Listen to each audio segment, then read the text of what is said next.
Chers auditeurs, chers téléspectateurs, bonjour et bienvenue à votre magazine, le Top Presse. En ce début d'émission, une pensée particulière pour notre consoeur Rachel Kitsita, lâchement agressée par des voyous qui l'avaient pourtant reconnue. Ce qui fait de un des coupables d'agression sur un journaliste et circonstance aggravante, le fait que le membre de cette corporation soit une femme. Que Rachel Kitsita reçoive ici, de l'équipe du Top Presse, dont elle est membre à part entière, un soutien indéfectible. Monsieur Léonard Cheokitundu, bonjour. Bonjour. Dialogue national, résolution 2277, délai constitutionnel. Le Top Presse vous reçoit ce jour. Vous êtes sénateur, membre de la majorité présidentielle. Pour vous interroger, Eric Ambagomazo de Top Congo FM, Thierry Kambundi de Top Congo, ainsi que Paulette Kimuntu de Congo Web Télévision. Le groupe parlementaire de l'AMP vient de déclarer au Togolais Ali Diabakté, le directeur de la division de l'assistance électorale des Nations Unies, qu'il est matériellement impossible d'organiser les élections cette année. Les délais constitutionnels ne pourront donc pas être respectés, mais la majorité présidentielle annonce aussi qu'elle défendra bec et ongle la Constitution de la République démocratique du Congo. Est-ce que c'est pour cette raison que le dialogue national est devenu indispensable ? Non, le dialogue a sa genèse. Rappelez-vous, c'est une longue histoire. Ça commence au lendemain des élections de 2011,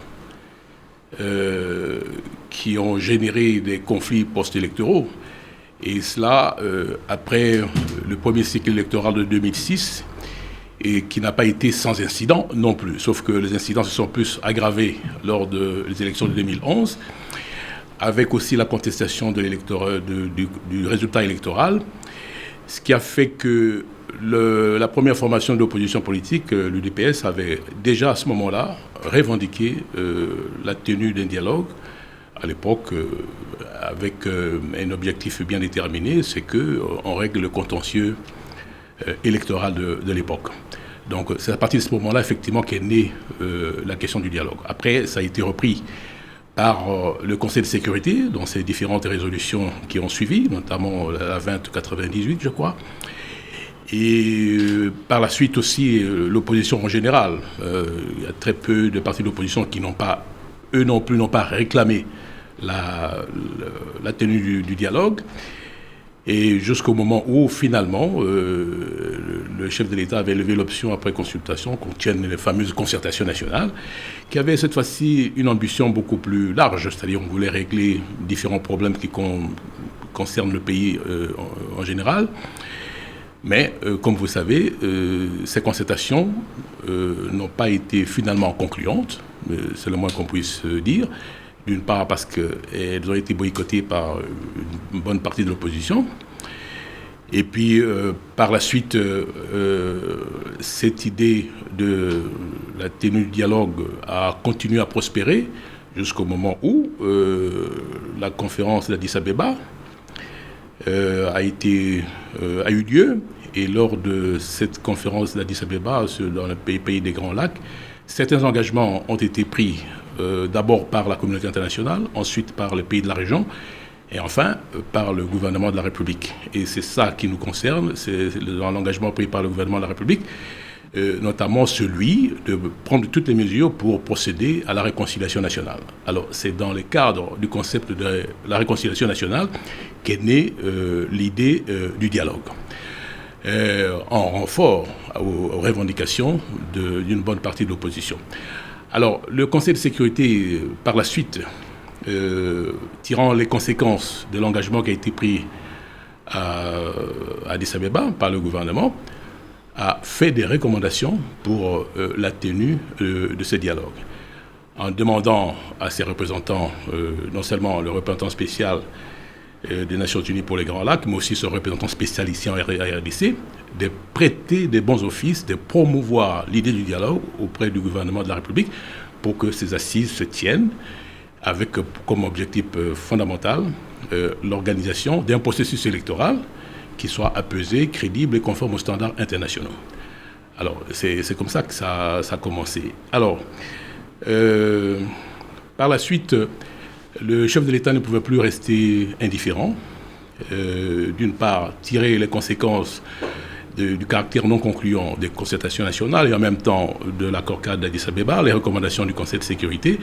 Le président de la République a procédé à des consultations au niveau national. D'abord, par l'envoi des émissaires auprès de toutes les parties prenantes qui étaient concernées par la question du dialogue, et puis par la suite, en consultant lui-même les responsables des forces sociales et politiques, et il s'est dégagé une idée générale de ces consultations, c'est que c'était une volonté générale de voir ce dialogue se tenir.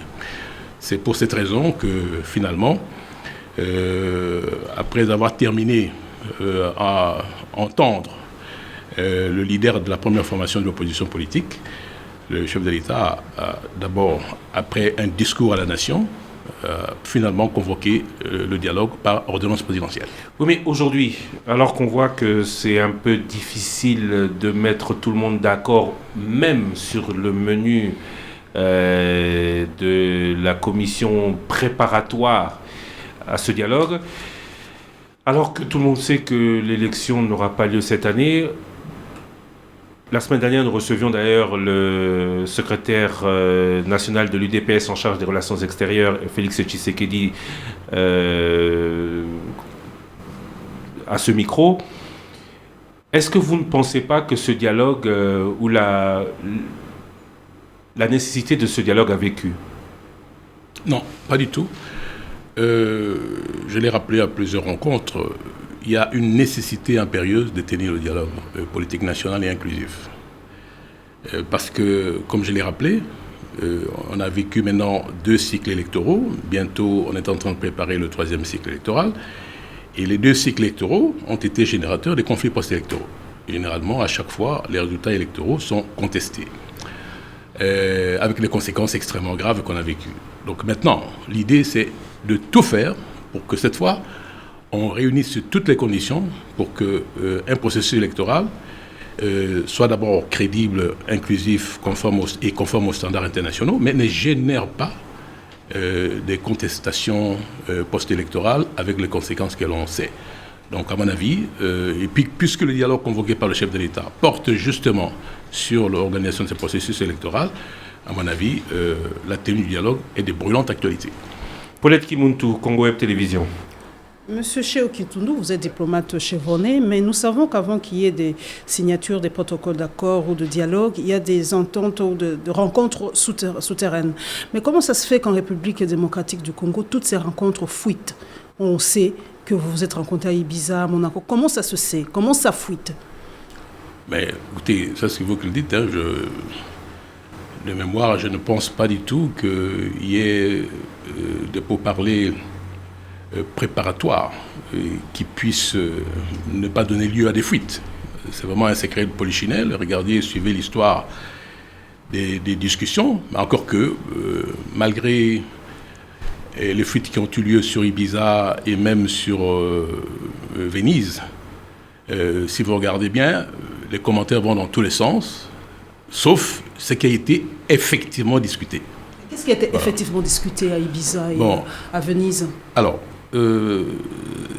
ça m'amène à vous rappeler que les parties prenantes au dialogue politique national, ce qui était pressenti, c'est la majorité présidentielle, l'opposition politique et la société civile.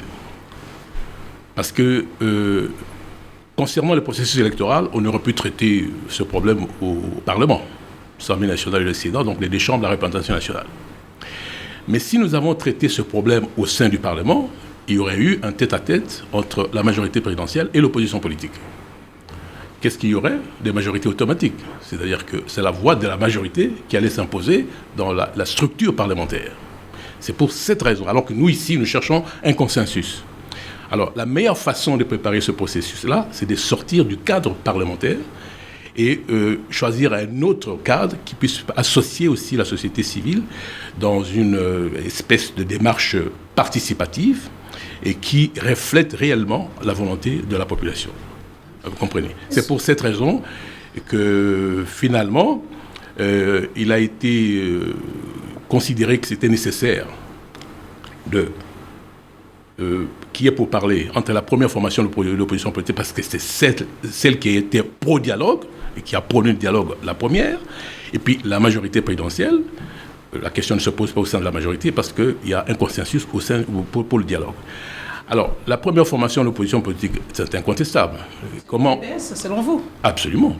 Aujourd'hui, pour juger du poids politique d'une formation politique, quel est le critère de référence? Il faut se référer aux dernières élections dans notre pays. C'est là que la population, le peuple s'est prononcé. L'élection de 2011. Je ne vous rappelle pas, même si ça a été contesté, mais quand même, Étienne Tshisekedi a eu un résultat pas négligeable. Première chose. La seconde chose, maintenant, si vous regardez au Parlement, s'il n'avait pas récusé les députés qui ont été élus sur le label UDPS, il y a 41 députés sortant de l'UDPS. Donc c'est la première formation parlementaire. Par conséquent, même si Tshisekedi n'a pas voulu s'impliquer dans les institutions, on ne peut pas lui contester le fait d'être le leader de la première formation de l'opposition politique. Mais M. Cheikh Oketundu, on dit que l'UDPS aujourd'hui est en train de vous mener par le bout du nez. Il fait de vous ce qu'il veut aujourd'hui, l'UDPS. Aujourd'hui, c'est telle position, après-demain, c'est telle autre position. Vous prenez le pays en otage avec l'UDPS. À part l'UDPS, vous ne pouvez pas négocier avec notre grand parti de l'opposition, genre UNC, ou bien qu'ils sont anti-dialogue, mais quand même, vous ne pouvez pas les appeler aussi pour dialoguer, parce qu'on a l'impression que là, vous jouez au chat et à la souris avec l'UDPS. Encore faudrait-il que les formations auxquelles vous faites allusion soient pro-dialogue, alors qu'elles sont farouchement, sinon radicalement, contre le dialogue. Alors que la première formation de l'opposition... Vous pouvez les approcher pour qu'ils changent un peu d'avis, vous pouvez le faire. Sans démarche à leur égard. Je vous rappelle que le chef de l'État avait envoyé des émissaires auprès de toutes ces formations politiques. Et lui-même a procédé à des consultations formelles cette fois-ci, mais les partis auxquels vous faites allusion n'ont pas répondu à l'invitation du chef de l'État. Alors, là, quoi faire? À l'impossible, nous l'avons tenu. On était obligés cette fois-ci de conférer avec la formation politique. Donc, il y a la première formation politique. Alors, ce qu'il faut savoir, pour parler avec l'UDPS, ce qu'on a appelé le pré-dialogue, c'était pourquoi? C'est parce que nous ne pouvions pas venir dans cette grand-messe sans document de travail. Il faudrait qu'à un moment donné, on prépare les contours de ces dialogues. Comment on le voit pour organiser un processus électoral. Alors ce que nous voulions, ce n'est pas d'imposer quoi que ce soit aux autres parties prenantes au dialogue politique national. Nous voulions simplement préparer une proposition d'un document de travail. Pour qu'on n'y vienne pas les mains vides. Sinon, ça aurait été la cacophonie. C'est pour ça qu'on a entamé le pourparlers avec l'UDPS. Mais contrairement à ce qui s'est dit, je vous assure qu'il y a eu des discussions extrêmement fructueuses. D'ailleurs, Félix Tshisekedi lui-même avait reconnu qu'il y avait des points de convergence. Il y a certains points, il y a eu une divergence. Et nous-mêmes, nous avons dit que sur le point sur lequel on n'arrive pas à se mettre d'accord, nous nous en remettons à nos deux mandants, à savoir l'autorité morale de la majorité présidentielle et le leader de l'UDPS. Mais dans l'ensemble, et d'ailleurs l'ordonnance présidentielle qui convoque le dialogue politique national et inclusif est au fait le reflet des points sur lesquels nous nous sommes mis d'accord avec l'UDPS. C'est pour ça, pour vous bien préciser les choses, à la veille même de la publication de l'ordonnance, j'étais voir le président Tshisekedi pour demander ses dernières observations sur ce qui allait être publié comme ordonnance présidentielle et s'il avait des suggestions à faire. Par conséquent, entre ce qui s'est dit et ce qui a été fait réellement, il y a une marge considérable. Bon, si ce dialogue n'est pas aussi consensuel qu'on le pense, est-ce que ce sera pas genre concertation nationale bis? Et justement, on a peur qu'on refasse la même chose. Nous voulons absolument éviter parce que cette fois-ci, la différence entre le dialogue actuel et les concertations, c'est que l'ambition des concertations était beaucoup plus large. Alors qu'ici, le dialogue porte sur un point bien déterminé, sur l'organisation d'un processus électoral crédible et conforme aux standards internationaux. Donc ça c'est limite à ce niveau-là seulement. Donc la précision qu'il fallait apporter. Et pour ça, nous ne pouvions vraiment discuter qu'avec une formation politique qui était pour le dialogue, non pas pour pouvoir imposer aux autres, non, mais pour préparer un document de travail. Une question, avant que Thierry Kamboundi ne prenne le micro. Vous avez dit, à la veille de la publication de l'ordonnance présidentielle convoquant le dialogue, vous avez rencontré le président Tshisekedi. Oui. Il était d'accord avec cette ordonnance, avec le projet d'ordonnance? Non, ce qu'il faut savoir, c'est que c'est-à-dire, si le président Tshisekedi, parce qu'au fait, comme je vous ai dit, l'ordonnance portant convocation de dialogue est le reflet de discussions, de pourparlers que nous avons eues avec la première formation de l'opposition politique. C'est pour préparer les contours du dialogue. C'est ce que dit l'ordonnance présidentielle. Donc, alors, par élégance, le chef de l'État ne voulait pas que le leader de l'opposition, avec lesquels nous avons discuté, puisse apprendre par la presse qu'il y a eu publication de l'ordonnance. Et puis peut-être qu'il avait aussi quelques suggestions à faire et qu'il fallait prendre en considération. C'est pour ça que je suis allé le prévenir que le dialogue allait être convoqué bientôt et que s'il avait quelques remarques à faire, elles étaient recevables auprès du chef de l'État. Je pose la question parce que Félix Tshisekedi a dit la semaine dernière ici, dans cette émission, que cette ordonnance n'a jamais été publiée au journal officiel et qu'il ne semblait pas d'accord avec son contenu. Monsieur Etienne Tshisekedi était-il ou avait-il fait des observations contraires à ce qui a été publié? Non, pas du tout. Je vous dis non. Je crois que ce qui s'est passé par la suite, ce sont quelques événements, quelques décisions que le gouvernement a prises, notamment en ce qui concerne, je crois, la Cour constitutionnelle. Il y a certaines choses comme ça qui ont été décidées et il y a eu quelques contestations au sein de l'opposition. Donc moi je peux vous dire que tout participe d'un conflit intra-opposition, c'est-à-dire la compétition pour le leadership de l'opposition, mais je peux vous dire sur le fond même des contours du dialogue, il n'y avait aucune observation au contraire. Et d'ailleurs, même pour l'instant, je crois que l'ordonnance n'a pas été changée, mais ça n'a pas empêché effectivement l'UDPS de s'inscrire déjà au sein du dialogue et s'apprêter à désigner ses délégués. Thierry Kambundi, Top Congo FM. Monsieur Cheo Kitundu, je suis surpris de certaines révélations que vous faites, notamment sur l'ordonnance présidentielle convoquant le dialogue, parce que je me rappelle que 2 jours ou 3 jours après la publication de cette ordonnance, l'UDPS a rendu public un communiqué signé par monsieur Etienne Tshisekedi rejetant pratiquement cette ordonnance. Il a dit clairement, Tshisekedi, pour ne pas le citer, que son parti politique ne veut pas d'un dialogue pro-Kabila, mais plutôt d'un dialogue convoqué par la communauté internationale. Aujourd'hui, vous dites que vous étiez d'accord sur le principe, alors que quand j'essaye de revenir à ce passé récent, je me rends compte que c'est non.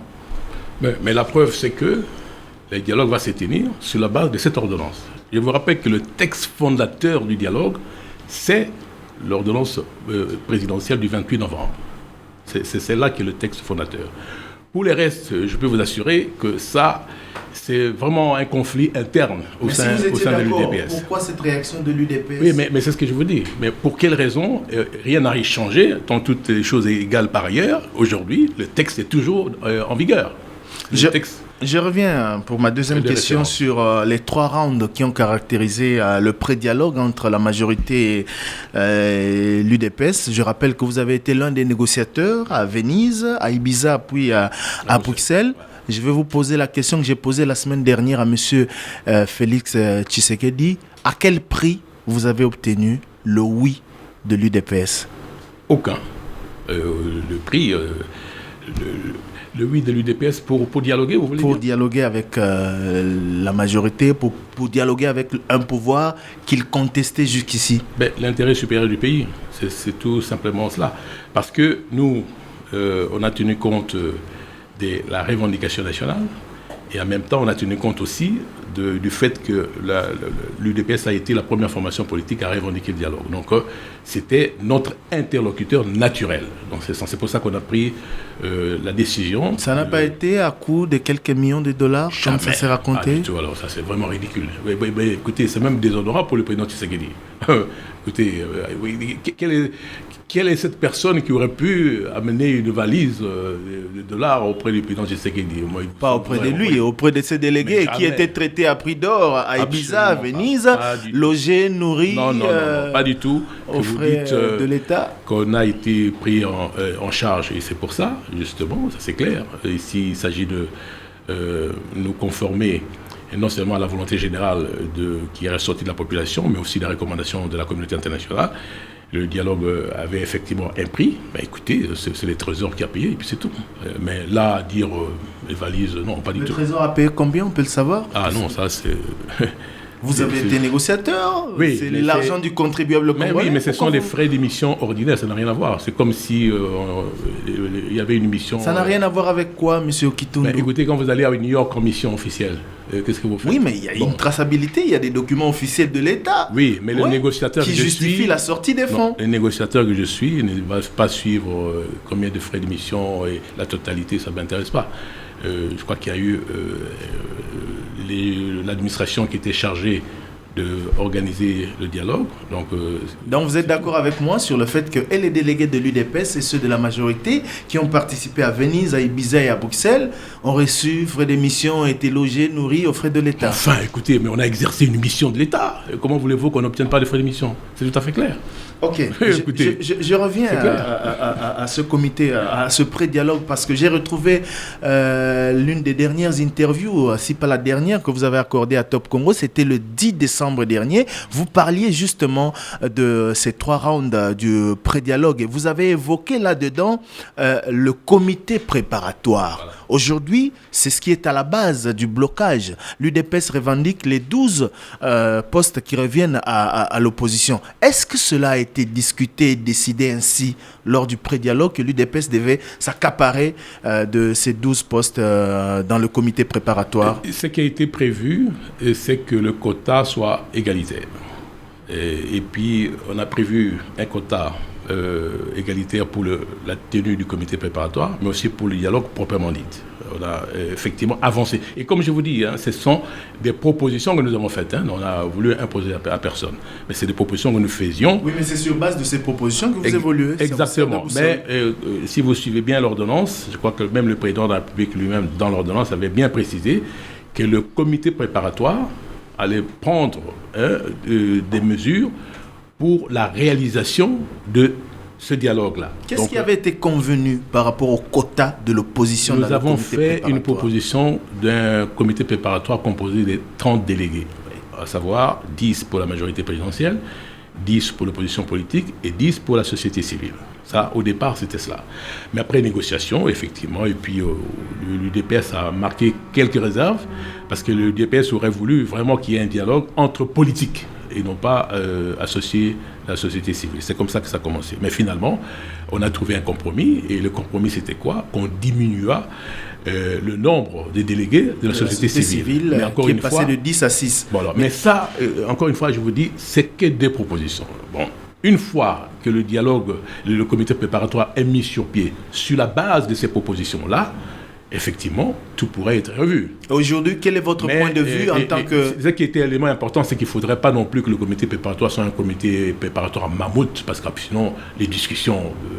Justement, quel est votre point de vue en tant que négociateur de la majorité lors du pré-dialogue sur ce qui se passe aujourd'hui? L'UDPS veut les 12 postes dans le comité préparatoire, alors que l'autre frange de l'opposition, qui est également favorable au dialogue, souligne que l'opposition est plurielle et qu'elle a également droit de citer. Tout à fait, parce que pour nous, vous savez, l'inclusivité s'impose non seulement par rapport aux parties prenantes, les 3, société civile, majorité présidentielle et opposition politique, et c'est d'ailleurs le vœu, même la recommandation du Conseil de sécurité des Nations Unies et même le secrétaire général quand il est venu ici. Donc on aurait voulu effectivement que le quota soit égalitaire. Donc l'inclusivité d'abord à ce niveau-là, mais l'inclusivité aussi au sein de chaque partie prenante. L'UDPS n'a pas confiance à d'autres opposants, à l'instar de Bitakwira, Steve Bikai, qui disent que ils sont en réalité de la majorité présidentielle. Ils ne le cachent pas. C'est pour cette raison que nous estimons que, et là nous nous sommes mis d'accord, on a prévu un facilitateur, même dans l'ordonnance présidentielle, parce que là aussi il faut que l'on comprenne très bien, l'ordonnance présidentielle, après convergence avec l'UDPS, on a prévu que la comodération qui allait diriger le dialogue soit assistée d'un facilitateur qui international. semble lui-même à court d'arguments, à court de solutions, parce qu'il a promis depuis 2 semaines je vous dis, de rendre au public le fameux comité préparatoire. Négociation politique. La personne qui vous parle a été président de la délégation gouvernementale au dialogue intercongolais à Sun City, et j'en sais quelque chose. Pour arriver à Sun City, on est passé par Addis Abeba, hein, et là, vous parliez des frais tout à l'heure. Ça coûtait énormément d'argent. De là, on a claqué la porte, on est allé à Gaborone, de Gaborone à Pretoria, avant d'arriver, et le passage même à Lusaka, avant d'arriver à Sun City. Et là, à Sun City, je crois qu'on n'a pas passé une semaine. Je crois que vous avez vu que presque toute la République se déplaçait, et il y a eu des échanges terribles, donc ça a pris beaucoup de temps. Donc, autant il faut que ce dialogue se tienne le plus rapidement possible, encore que la vitesse ne signifie pas la précipitation, autant nécessairement il faut préparer ce dialogue dans de bonnes conditions pour qu'il y ait une bonne discussion entre toutes les parties prenantes. Donc, ces règlements du quota de l'opposition politique relèvent aussi de la facilitation. Nous pensons qu'un des rôles préliminaires du facilitateur, c'est de pouvoir mettre l'opposition d'accord sur le nombre de délégués. Éric Ambago, Top Congo FM. Léonard Cheo Kitundu, 2 jours avant la publication de l'ordonnance présidentielle, vous avez pris photo avec Étienne Tshisekedi. Ça veut dire que tout allait bien, puis du coup, l'UDPS a dénoncé cette ordonnance. Vous étiez fâché. Pourquoi ? Non, moi je n'étais pas fâché, mais ce sont les déclarations de certains représentants de l'UDPS ici à Kinshasa qui m'ont mis en situation de devoir réagir. Parce que si on ne réagissait pas devant l'opinion, ça passait très mal. Et puis surtout que ceux qui ont souvent réagi, ce sont ceux qui n'ont pas participé, même au pré-dialogue.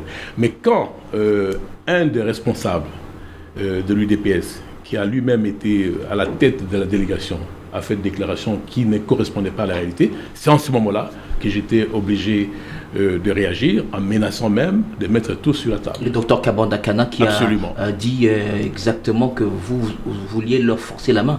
Exactement. Alors c'est pour cette raison. Pourquoi la majorité voulait forcer la main à l'UDPS ? Non, forcer la main, c'est pour ça que j'ai... Faire des propositions du style il faudra après, il y aura un partage équitable et équilibré du pouvoir à l'issue de ces discussions. Non, pas du tout. C'est ce que le docteur Kabanda Kana a dit. Pas du tout, mais c'est faux. C'est que, à l'époque, j'avais démenti. Et il y a eu des revendications de la part de l'UDPS pour cette période-là. Et puis des propositions qui ont été faites par la majorité présidentielle.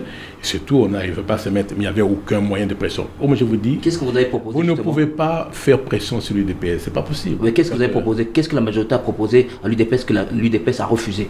Non, pour l'instant, je crois qu'il y a des questions sur lesquelles nous avons demandé l'intervention du président de l'UDPS et le responsable de l'autorité morale de la majorité présidentielle. Donc ce sont des questions qui relèvent à leur niveau. Pour l'instant, ce que je peux vous dire... Question de partage d'équitable et équilibré du pouvoir notamment. Non. Parce que l'UDPS a mis ça sur la place publique. Non. Le concept de partage équitable et équilibré, ça, ce n'est pas de notre vocabulaire. Je crois que c'est pas cela. Mais la question était focalisée sur l'organisation des élections crédibles, comme je vous dis tout à l'heure, conformes aux standards internationaux. C'est sur ce point-là que nous nous sommes réunis dans tous ces pays et pour qu'on trouve un véritable consensus dans l'intérêt supérieur du pays. Aujourd'hui, lorsque la secrétaire générale du MLC, Bazaïb, a dit que l'émissaire du chef de l'État avait parlé d'une transition, que le chef d'État avait besoin d'une transition de 2 à 3 ans pour préparer les élections, elle ment ou elle dit la vérité ? Mais elle ment. Avec qui Bezaïba n'était pas avec nous dans... Elle était aujourd'hui, quand l'émissaire du chef d'État a rencontré les partis politiques à Kinshasa, une proposition a été faite selon F. Bazaïba. Par exemple, les points sur lesquels nous sommes mis d'accord ont été consignés. Donc ça, et comme je vous dis, c'est ce qui reflète l'ordonnance présidentielle. Pour le reste, les discussions allaient continuer. D'abord, allaient avoir lieu à la fois lors du comité préparatoire, du dialogue proprement dit, et en même temps, nous avons prévu effectivement un contact au plus haut niveau. Donc vous avez échoué, en fait, votre mission a échoué. Pas du tout, notre mission, c'était pour tenir le dialogue. Oui, vous avez échoué. Le dialogue n'a pas commencé. Le comité préparatoire pas mis en place. Pourquoi il tarde à être mis en place, le comité préparatoire devait être mis sur pied 10 jours après la publication de l'ordonnance. Pourquoi il tarde à être mis en place? Pour quelle raison? Parce que pour que le dialogue se tienne, il fallait nécessairement la présence du facilitateur. Ce facilitateur devait être désigné soit par les Nations Unies, soit par l'Union africaine. Et nous étions au mois de novembre 2015, et à l'époque, il y avait la conférence, le COP 21 à Paris, le secrétaire général était là-bas, et si bien que l'attention de la communauté internationale était plutôt focalisée sur la COP 21. Et c'est pour cette raison qu'il y a eu du retard par rapport à la désignation du facilitateur. Or, le facilitateur était censé pouvoir garantir la crédibilité et la transparence du dialogue. Par conséquent, il est là déjà au niveau du comité préparatoire. C'est pour cette raison. Donc, la responsabilité du retard par rapport à la mise sur pied du comité préparatoire est de la communauté internationale. Pourquoi la communauté internationale? Mais parce que c'est elle qui devait désigner le facilitateur. Le facilitateur a été désigné, il a consulté les uns et les autres. Combien de temps après? Le facilitateur est désigné, je crois, 2 mois après. C'est pour ça, première chose. La seconde chose, juste après qu'il ait été désigné, et après avoir procédé à des consultations préliminaires, le facilitateur est tombé malade. Donc il a été indisponibilisé pendant 1 mois. Ce sont des détails que vous devez savoir. Bon, et alors là, quand il était aguerri, il est revenu à Kinshasa, et maintenant il a voulu finaliser les consultations en vue de la mise sur pied du comité préparatoire, et c'est pour ça que vous voyez actuellement... C'est pas la majorité qui bloque le travail du comité préparatoire, facilitateur, parce que en fait l'UDPS a demandé que l'on puisse s'en tenir notamment au respect des délais constitutionnels, que le facilitateur le dise ouvertement. Mais mon cher ami... Est-ce que à la majorité, on n'est pas... Il ne faut pas confondre les choses. Hein? Toutes ces questions, délais, machin, allaient être discutées lors du forum. L'UDPS a demandé des garanties. Mais non. Avant que l'on puisse désigner ses délégués, le président Tshisekedi a demandé à ce que l'on puisse avoir des garanties par rapport à la neutralité des Deme Kodjo, par rapport également au respect de la Constitution dans la tenue de ce dialogue. Mais non, le rôle que nous avons attribué au facilitateur, et c'est cela que vous devez comprendre avec l'UDPS, le facilitateur était là comme témoin international. Il était là pour garantir la transparence et la crédibilité du dialogue. Il était là pour intervenir lorsque les deux parties butent sur une divergence qui est difficile à résoudre. On n'arrive pas à nous mettre d'accord. C'est en ce moment-là qu'à la demande des parties prenantes ou même de sa propre initiative, il entre en jeu pour nous départager. C'est tout simplement ça, c'est le rôle. Donc il prête ses bons offices à la comodération. C'est tout. Mais le facilitateur n'avait pas mission d'entrer sur le fond du débat. Et nous avons voulu une appropriation du dialogue par les Congolais eux-mêmes. Et nous avons prévu des garde-fous pour garantir la crédibilité de ces dialogues. Pour quelles raisons? D'abord pour la direction. On a prévu une comodération, que le dialogue soit dirigé par un délégué de l'opposition politique et un délégué de la majorité présidentielle. Et un délégué de la société civile allait officier en tant que rapporteur. Tout ça. Bon, en plus de ça, on a voulu éviter la mise aux voix lors de ce débat, comme on aurait pu le faire au Parlement. Justement, c'est si on est sorti du Parlement, c'est à cause de cela.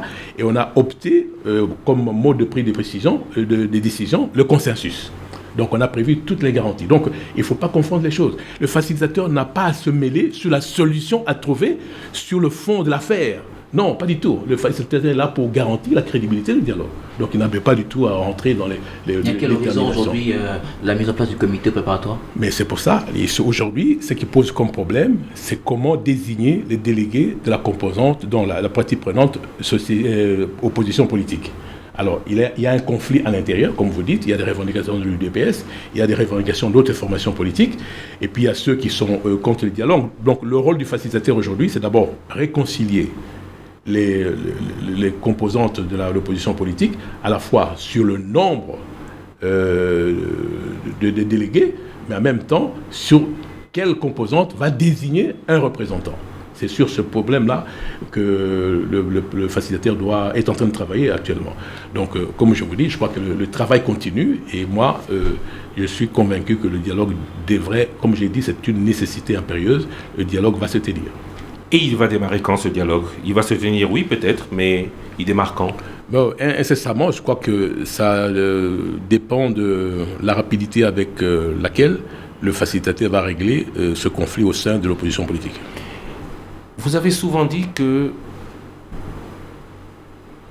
parce que vous n'arriviez pas à trouver solution, vous avez dû faire appel aux autorités, à l'autorité morale de l'AMP et au président de l'UDPS.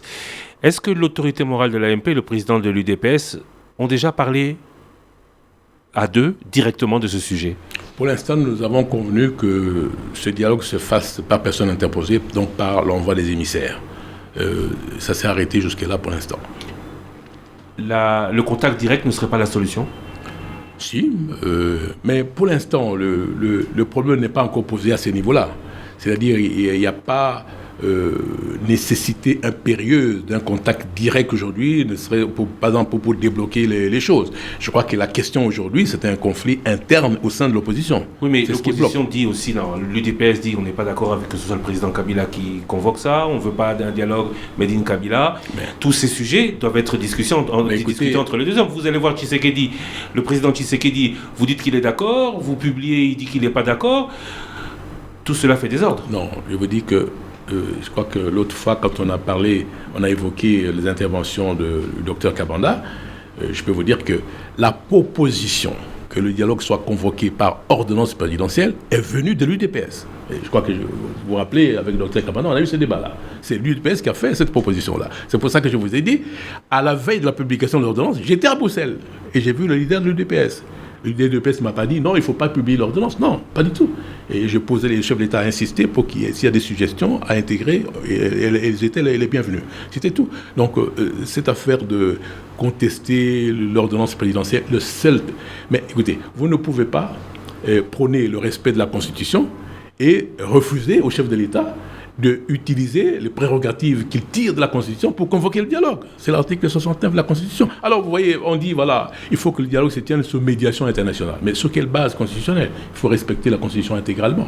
Et de quelle manière c'est comme actuellement, les gens font référence à la résolution du Conseil de sécurité, mais la résolution du Conseil de sécurité n'est pas un texte fondateur du dialogue. Ce sont des recommandations que font les P5 au gouvernement de la République ou même au peuple congolais pour qu'ils se réunissent autour d'une table pour régler leurs problèmes. Mais il n'y a pas d'injonction de la part du Conseil de sécurité. La fameuse résolution 2277. Mais voilà, qu'on interprète à tort et à travers. C'est ça aussi. Le président Tshisekedi accepte que le président Kabila convoque le dialogue en tant que président de la République? Absolument. Je peux vous dire, et sincèrement, et je réaffirme. Et quand je posais la question, d'ailleurs, moi je me rappelle lors de notre dernier entretien, je posais la question, Monsieur le Président de l'UDPS, avez-vous un message particulier à transmettre au chef de l'État? Non, il a dit, bon, allez dire au président Kabila, c'est cela. Donc, moi je pense pas. Et puis, vous savez, même dès le départ, quand on a commencé les pourparlers avec l'UDPS, on n'aurait pas pu continuer si l'UDPS n'a pas fait une concession majeure, celle de dire, non, écoutez, le contentieux qui avait eu lieu en 2011 devait nécessairement ne pouvait pas être un obstacle à la tenue du dialogue.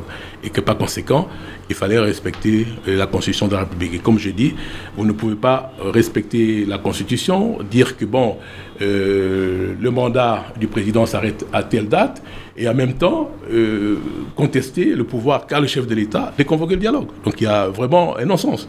C'est pour cela qu'il y a certaines contradictions. Moi je pense qu'il faut faire la part des choses entre certaines déclarations qui sont politiciennes et les engagements qui ont été pris. Et nous nous référons à ces engagements-là. Oui, mais justement, de ces engagements, le dialogue n'a pas encore commencé. Donc, on pourrait nous prêter crédit à ces déclarations politiques qui font que... Le seul fait que l'UDPS est en contact avec les facilitateurs, est en contact même avec nous-mêmes, est en contact maintenant pour décider du nombre de délégués que l'opposition politique va désigner, ça veut dire que l'UDPS joue au franc jeu. Écoutez, nous n'avons pas demandé à l'UDPS de faire partie de la majorité. l'UDPS reste une formation de l'opposition.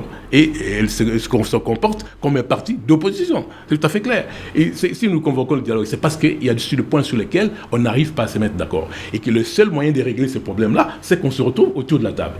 De la même façon que nous sommes mis d'accord sur le contour du dialogue, nous pensons que nous allons trouver un compromis, d'autant plus que le mode de prise de décision, c'est le consensus, sur les questions majeures concernant l'organisation des processus électoraux crédibles et conformes aux standards internationaux. Paulette Kimuntu, Congo Web Télévision. Une question assez personnelle. Chez Kitundu, vous êtes sénateur, ça fait combien d'années déjà? 10 ans? Oui, 9e année maintenant. Vous vous sentez à l'aise dans cette position? Absolument. Vous n'avez pas l'impression de tricher un peu? Non, pas du tout. Pour quelle raison? Encore une fois, vous faites à l'expiration... Dépassement du délai constitutionnel? Ben non, pas du tout, parce que, vous savez, le texte de la Constitution est tout à fait clair. Effectivement, le mandat d'un sénateur est de 5 ans, renouvelable.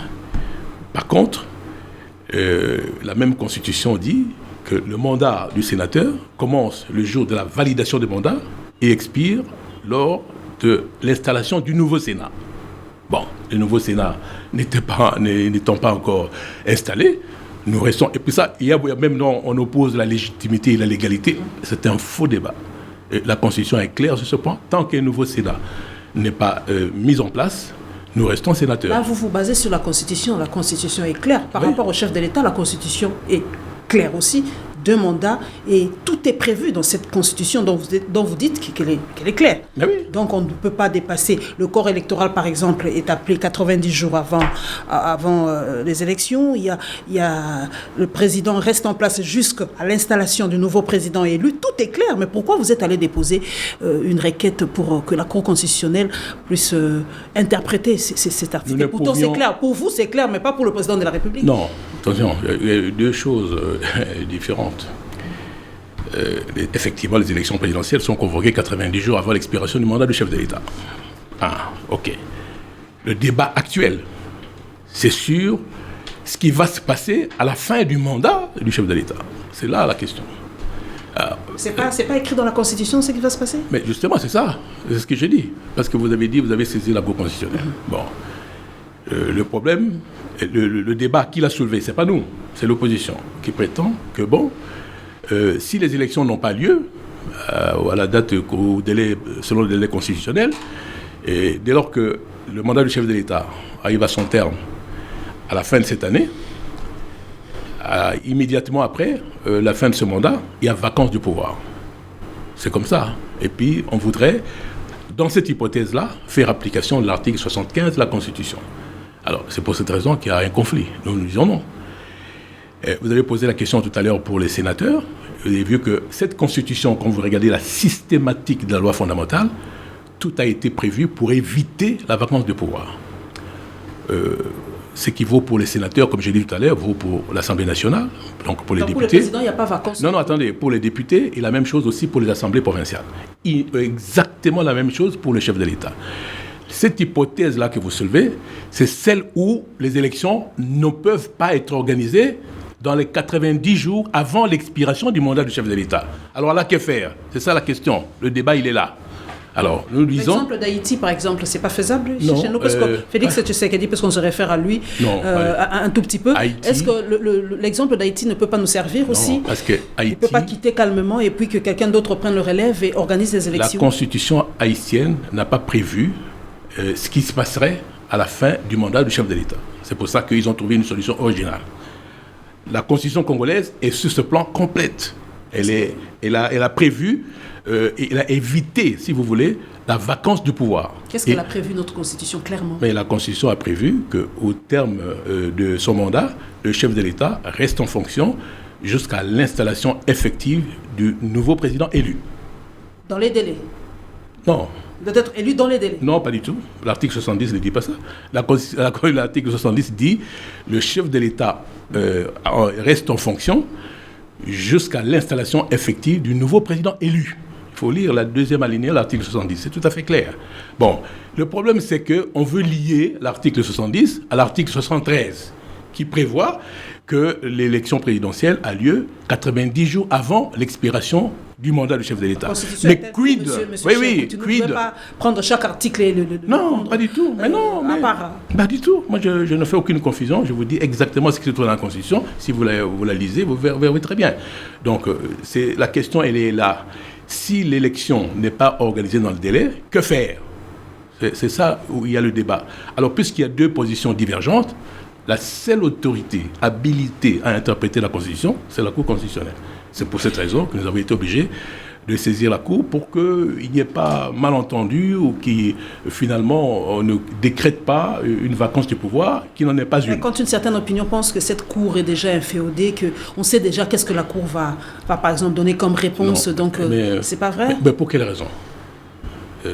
Vous avez confiance totalement à cette Cour constitutionnelle? Bien sûr. Mais là, on prétend, puisque le chef de l'État a nommé certains membres de la Cour constitutionnelle, que la Cour ne serait pas. Vous savez qui est le président du Conseil constitutionnel français aujourd'hui là? Vous savez qui c'est? Laurent Fabius. Laurent Fabius, qu'est-ce qu'il est?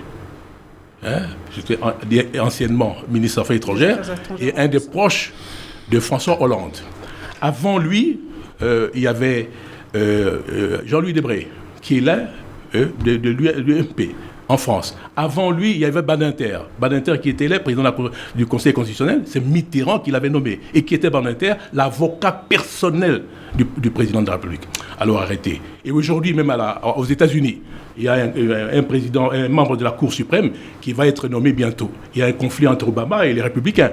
Obama veut choisir une personne qui, effectivement, reflète la philosophie même du Parti démocrate américain. Alors arrêtez. Écoutez, vous savez, il faudrait quand même qu'il y ait une autorité qui nomme, qui dit la Constitution. Vous voulez respecter la Constitution, mais quand on veut appliquer cette Constitution, vous la contestez. Il a été prévu que l'Assemblée nationale désigne 3 membres, le Sénat 3 membres, et puis ensuite le chef de l'État 3 membres. C'est ce qui a été prévu. Alors maintenant, cette Cour a été constituée. À quoi sert cette Cour? C'est pour interpréter, pour contrôler la constitutionnalité des lois et des règlements. C'est tout. Donc là, avoir un préjugé sur les membres de la Cour, je crois que c'est quand même insultant pour nos institutions de la République. Thierry Kambundi, Stop Congo FM.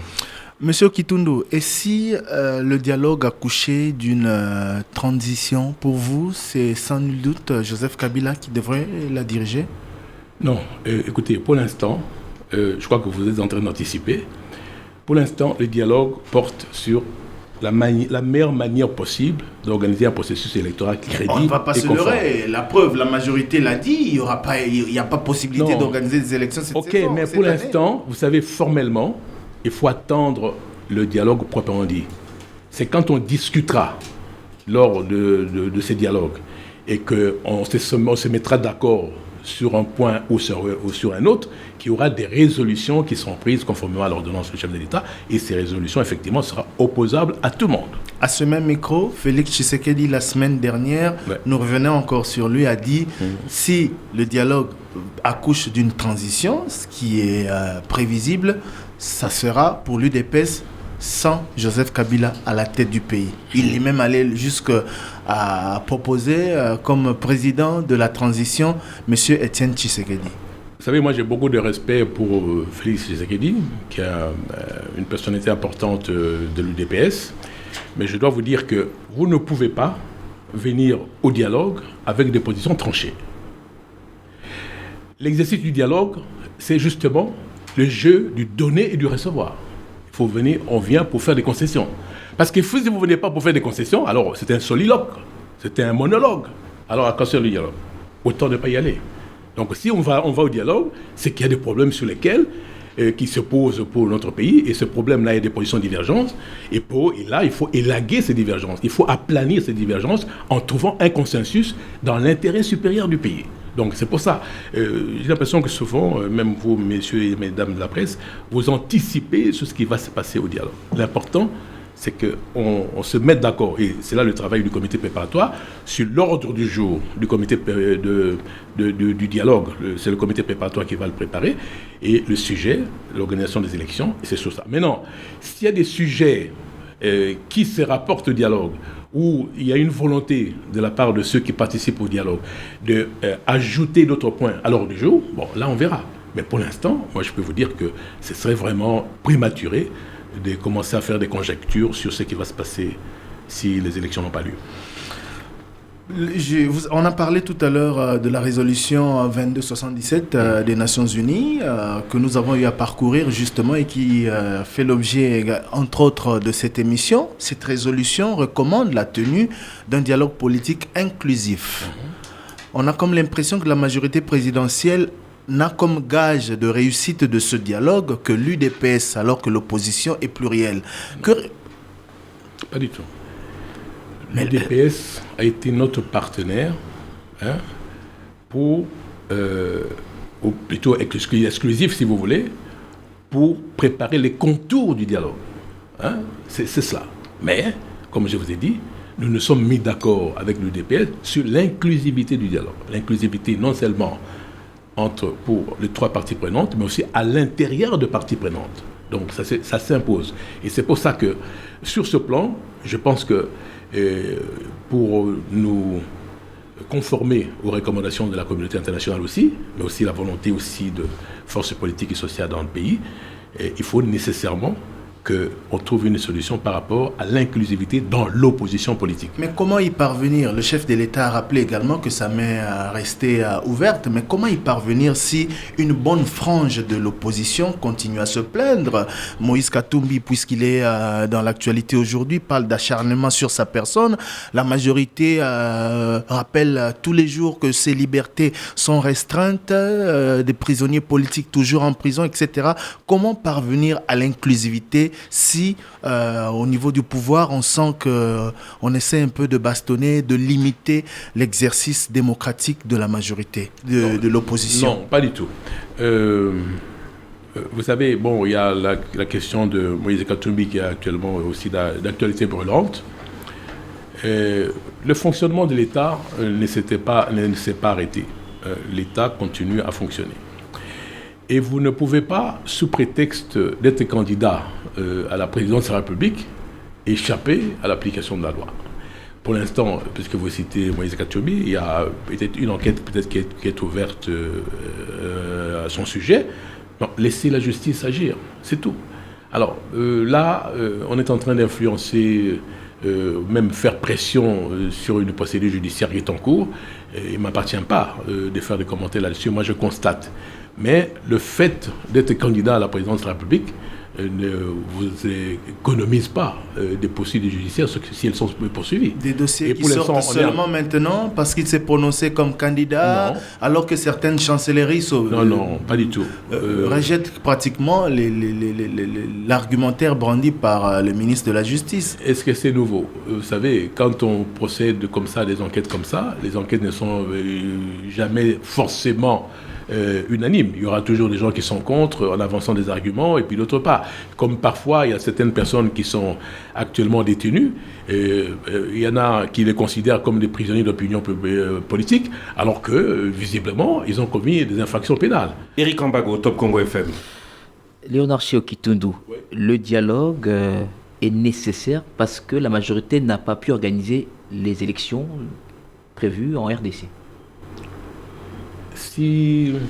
Non, le dialogue est nécessaire parce que nous voulons éviter la reproduction des imperfections que nous avons connues en 2006 et en 2011. Ce n'est pas ce que dit là. C'est ce que n'a pas dit Ramazani Chadari, le président du PPRD à l'Assemblée nationale. Pour lui, il n'y a pas eu enrôlement des nouveaux majeurs, il n'y a pas eu enrôlement des Congolais de la diaspora, il n'y a pas révision du fichier électoral, on n'a pas expurgé les décédés.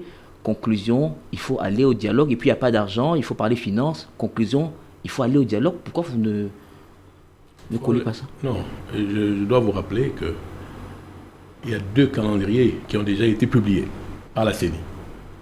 Et si on avait respecté ces calendriers, je crois qu'on ne serait pas au problème du délai constitutionnel. Est-ce que vous êtes... Le calendrier avait commencé à être respecté. Il y a eu ces élections provinciales où les gens avaient déjà s'étaient inscrits et puis après le processus s'est arrêté. Voilà, c'est arrêté pour quelle raison? Parce que on allait organiser les élections provinciales sur la base du fichier de 2006 en tant qu'arriérés électoraux. Et là, on excluait justement les nouveaux majeurs. Or, la volonté générale, et même de l'opposition, c'est que les nouveaux majeurs devaient nécessairement pouvoir exercer leurs droits civiques. C'est pour ça que ça a été rapporté. Or, pour enregistrer ces nouveaux majeurs, il faut un temps, il faut des moyens, à la fois depuis 2011, tout ça n'a pas été prévu, le budget pour organiser toutes ces opérations. On a attendu 2016 pour organiser toutes ces opérations. Il était question, après les élections de 2011, qu'on épargna, je pense qu'on mettait de côté, on mis de côté 250 millions de dollars par an. Sur les 5 ans, je crois qu'on allait réunir le milliard de dollars, 200 millions, qui aurait été nécessaire pour la tenue du dialogue. On n'a pas pu le faire pour différentes raisons, et très particulièrement le conflit à l'est de la République démocratique. Qui est terminé en 2013, en 2014, voilà. Tout s'est bien passé en 2015. Donc on aurait pu avoir 400 millions de dollars, parce qu'aujourd'hui, le taux de décaissement du gouvernement, c'est 10% en faveur de la CENI. 10%. Maintenant, oui, mais c'est ce que je veux dire. Pour l'instant. Il y a eu même cette polémique entre le gouvernement et la CENI. La CENI qui disait qu'il n'y a pas de l'argent dans son basket fund. Le gouvernement a dit chaque mois, nous mettions quelque chose pour la CENI. Ce qui n'était pas suffisant. Je viens de vous rappeler que pendant 3 ans, la guerre à l'Est a été un véritable gouffre financier. Ça, il ne faut pas non plus oublier. Et puis, comme si ça ne pouvait pas s'arrêter, déjà au début de l'année dernière, rappelez-vous, fin des années de l'année 2014, il y a eu cet effondrement des cours des matières premières qui ont fait voler en éclats. Mais est-ce que l'opinion peut vous faire confiance? Parce que l'année dernière, le gouvernement a manqué 2 millions de dollars pour organiser l'élection des gouverneurs. Et subitement, en 2016, est-ce qu'on peut vous faire confiance quand vous argumentez sur ces genres d'élections? C'est 1,2 milliard de dollars. Oui, mais lorsque vous dites qu'on n'a pas 2 millions de dollars pour organiser les élections des 2 millions de dollars, c'est une goutte d'eau dans l'océan. Ça ne veut rien dire. C'est comme ceux qui disent, par exemple, que écoutez, il fallait tout arrêter, il ne fallait plus rien faire, pas construire des écoles, tout et tout. Il faut économiser pour les élections, s'il vous plaît. Et la majorité a échoué, donc depuis 2006. Non, la majorité... on dit vous avez glissé, vous, les sénateurs, c'est du fait de la majorité présidentielle qui n'a pas organisé, majorité au pouvoir, on va dire, qui n'a pas voulu organiser les différentes élections, et notamment les élections provinciales. En 2011, on a supprimé le 2e tour, parce que le 2e tour de la présidentielle aurait pu, par exemple, permettre l'organisation des élections provinciales et par ricochet, l'élection des sénateurs. La majorité a interrompu ce processus. Il n'y a pas eu élection des sénateurs, des députés provinciaux. Donc tout le processus, c'est la faute de la majorité présidentielle. Non, pas la faute de la majorité présidentielle. Ça, c'est vous qui le dites. Tout ce qui est, il faut être dit à ces propos. Vous avez posé plusieurs problèmes concernant, par exemple, la question financière. Mais quand je vous dis les raisons pour lesquelles on n'a pas pu réunir ce qu'il faut pour organiser les élections, vous ne voulez pas être d'accord, mais c'est la réalité. D'abord, le budget de l'État congolais. Vous savez, je fais partie du Parlement, on est autorité budgétaire. Combien on arrive à dégager en fonds propres pour le budget de l'État? Pas plus de 4 milliards de dollars. S'il vous plaît, chaque année. Pas plus de 4 milliards de dollars. Et puis, même le taux d'exécution, il est faible, ça ne dépasse jamais 60%. Donc, il y a aussi ce problème-là. Donc, la modicité des moyens était... Vous savez que les meilleures élections que nous avons organisées dans ce pays, c'était celle de 2006. Et là, la communauté internationale avait apporté un appui décisif. Alors, on a fait un gros effort en 2011, mais non sans énormément de sacrifices à ce sujet. Alors, je viens de vous dire que ce qui s'est passé entre 2011, 2012 et 2013 et même début 2014 était extrêmement grave. On a ajouté à cela l'effondrement des cours des matières premières, ont fait que finalement, les moyens financiers que le gouvernement aurait dû mettre de côté pour organiser de bonnes élections n'étaient plus réunis. Et c'est là toute la question. Et nous continuons. D'ailleurs, maintenant, vous allez voir les conséquences de l'effondrement des cours des matières premières. La population va commencer à ressentir bientôt, si on y prend garde. Merci Eric Ambago, merci Thierry Kambundi de Top Congo FM et merci à Paulette Kimuntu de Congo Web pour avoir participé à cette émission. Alors, question courte, réponse courte. Si pas dialogue, catastrophe? Non, je pense que... Moi, je ne vais pas faire du catastrophisme, mais j'estime que tout le monde va, à mon avis, faire un sursaut et tenir compte de l'intérêt supérieur du pays.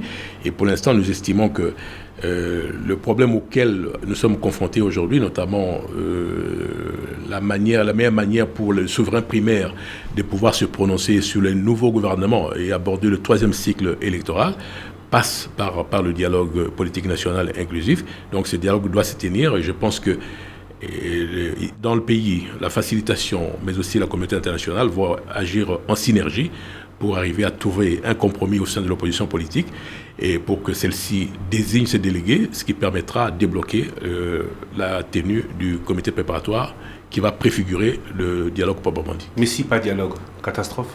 Non, pas du tout. Je ne pense pas du tout qu'il y aura une catastrophe, mais nous pensons que cette solution-là, on ne veut pas l'envisager parce que nous sommes persuadés que tout le monde y reviendra à la raison et que ce forum va nécessairement se tenir. S'il se tient, si certains membres de l'opposition ne sont pas là, s'il n'y a pas totale inclusivité, est-ce que vous n'avez pas peur de la non-légitimité des conclusions et de la difficile application de celle-ci, comme ce fut le cas à la concertation? Bon, vous savez, sur ce point, si vous regardez le problème qui se pose actuellement dans l'opposition, indépendamment de l'attitude de l'UDPS qui veut rafler la grosse mise, ce que je comprends très bien, les anti-dialogues sont les moins représentatifs dans le pays. Ça, je peux vous dire. Ils ne font pas apprécier MLC. Bon, mais ça, c'est clair. À eux deux, ils font plus que l'UDPS au Parlement. Ben, écoutez, sont les moins représentatifs dans le pays. Et puis, nous sommes en contact avec beaucoup de gens. Et je peux vous dire que tout le monde n'est pas unanimement contre le dialogue. Je crois que avec les discussions qu'il y a et le rôle de la facilitation, je pense que la situation devrait absolument être débloquée. Et comme je l'ai dit tout à l'heure, l'inclusivité ne signifie pas nécessairement unanimité. Par contre, à l'impossible, nul n'est tenu. Mais si, par malheur, il y a des gens qui s'obstinent à rester en dehors de ce forum, moi je pense qu'à un moment donné, il faudrait qu'on mette fin à la récréation et que le forum se tienne, coûte que coûte, quitte en restant ouvert à ceux qui pourront changer d'avis plus tard. On semble aussi acheminer. Transition. Si transition, la Constitution consacre que le gouvernement est issu d'une majorité. Est-ce qu'on va avoir une nouvelle majorité comme l'actuelle avec élargie à l'UFC, à d'autres parties prenantes à ce dialogue? Et si oui, des préférences, UNC, MLC, UDPS?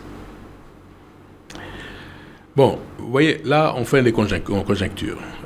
Là, vous voulez anticiper sur ce qui va être discuté lors de ce forum. Je crois que tous ces problèmes seront soulevés, à mon avis, dans le cadre du dialogue. Et c'est à travers ce dialogue que, nécessairement, un consensus devra être dégagé sur ce qui se fera au cas où les élections ne sont pas organisées dans les délais constitutionnels. C'est peut-être cette hypothèse-là que vous envisagez. Mais pour l'instant, à mon avis, il est difficile de dire ce qui va réellement se passer. Mais, à mon avis, le passage obligé pour connaître tout cela, c'est que les gens se mettent autour de la table et qu'on dégage finalement un consensus. Merci beaucoup à vous, auditeurs, d'avoir suivi cette émission. Prochain rendez-vous la semaine prochaine. Nous recevrons un membre de l'opposition. Parlera-t-on encore dialogue? Peut-être début de ce dialogue. L'actualité cette semaine nous le dira. Merci à Didi Binsika et Mika Loussala pour la réalisation TV de ce Top Presse. Merci à Amina Moucheguera et à Patricia Zinga.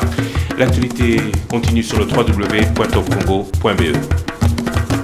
Le Top Presse avec Christian Loussakweno.